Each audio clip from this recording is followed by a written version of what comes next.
I'd like to ask you a little bit about your vision and your mission when you were in Yemen, and what your thoughts were, and if you could tell us the story about, I believe it was Yajud? Her name was Nujud, and I actually met her outside of Yemen. But she was a 9-year-old girl. She's a little older now, and she found herself in a terrible situation, but one, alas, not unique to so many girls around the world. She was forced into marriage, this child, to a man old enough to be her grandfather. He was physically very abusive, very violent, and her life was absolutely miserable. Her childhood was snatched away from her. But she's a spunky girl, and she decided that something needed to change, and it would have to be up to her, because there wasn't anybody else who was going to bring about that kind of change in her life. So she managed to get some bus fare from a relative and took herself to the courthouse. And there, everybody towered over her. She roamed around, nobody paid any attention to her, until an extraordinary woman who was a lawyer came up to her and said, "Child, why are you here?" And she said, "I want a divorce." And it's not the typical expression you hear from a child. And Nujud told this lawyer her story, the story of abuse, the story of a childhood snatch, the story of not being able to go to school, the story of abject misery. And the lawyer took her case, along with the cases of several other girls who were in similar circumstances. She won those cases. The girls are no longer in those so-called marriages. They are in school, where they belong, with the possibilities of fulfilling their potential. And this created a vigorous debate in their society to raise the marriage age. But it's really a bigger story than Nujud, because so many girls around the world are not valued. You know, there's an old saying that you can do so much with so many animals, including a dog who can, watch your house. But what can you do with a girl? And for a lot of families, birthing a girl is not something to celebrate. It's a burden that they would rather be rid of. And so much of the misery in the world, so much of the deprivation, so much that could be different is not, because girls in many societies are not valued. And if you look at the scourge of violence, or you look at so many terrible consequences in our world, many of them come from the fact that the status of women and girls is so low. And I think that's one of our big challenges, to add value, to raise the dignity, to provide that kind of demonstration of what each and every girl can represent. It would have a transformative impact on our world. And Nujud is going to be a lot better off in school with all the possibilities that that will present her. And clearly, she's a young girl who has enormous potential, given what she was able to do to change her life around. And I think those kinds of interventions are going to be critical for so many. Now, I'm just amazed at the work that you have done over the last couple of years. I mean, you have really gotten out, and you have gone to so many countries and seen so many programs. Tell me, if you can, where your passion for this comes from, and what you see happening in the next 5 years. Well, I didn't start working on these issues, and I've done a number of things in my career, both in terms of domestic policy in the United States, like civil rights work, and other kinds of work on Capitol Hill, etc. I was always interested in public policy and politics. And then I was privileged to be the chief of staff to Hillary Clinton when she was First Lady.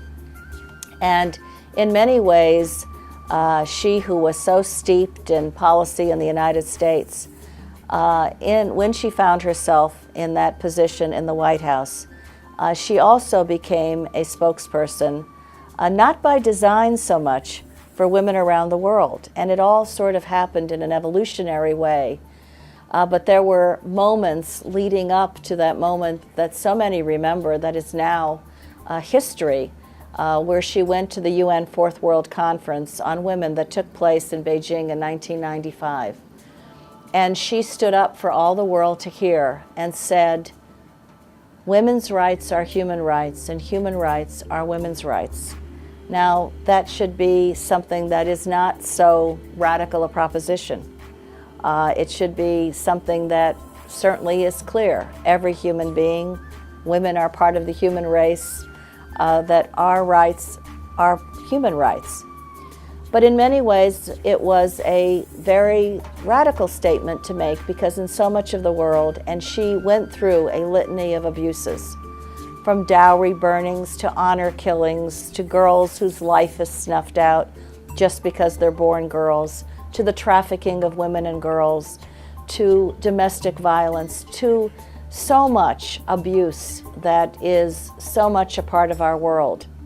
And as she went through those listings of what is occurring around the world that truly needs to change, in this very proper assembly of a United Nations Congress, delegation after delegation rose to their feet, pounding the table, because the First Lady of the United States was standing up for all of them, wherever they came from any part of the world, and saying what was happening.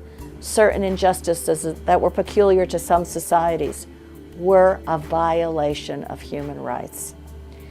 And it was the progression of a series of events. That one event was one of those penultimate moments. But a platform for action was adopted in Beijing that 189 countries signed on to.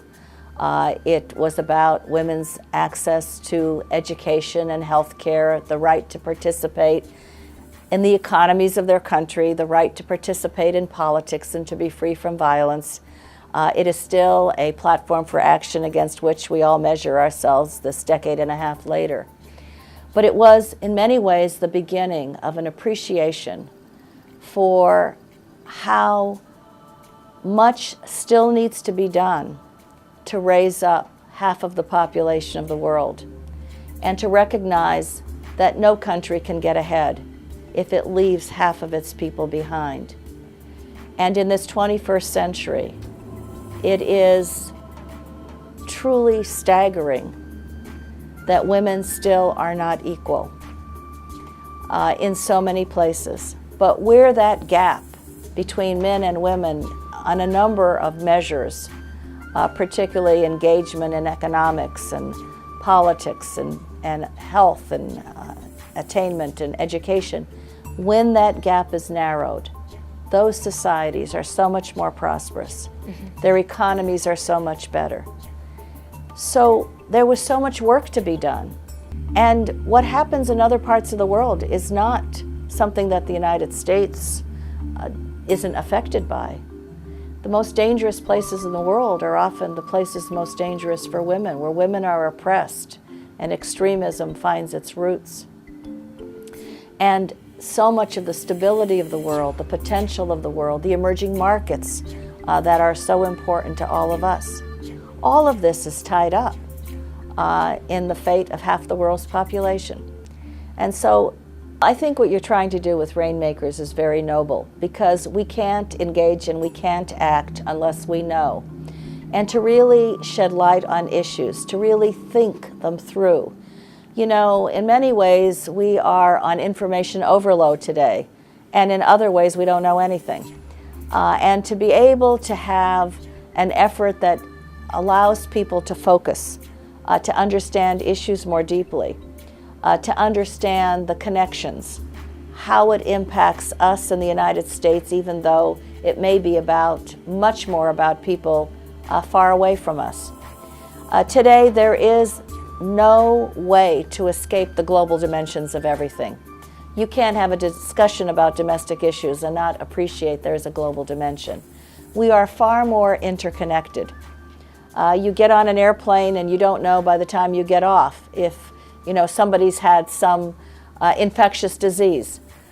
Everything is close, even though in many ways far away. And I think that so much of what we need to understand is how all of these things fit together, why poverty and hunger and very bad health conditions really affect us all, why the progress of women and girls affect us all when it happens for the better or when it's held back and not tapped.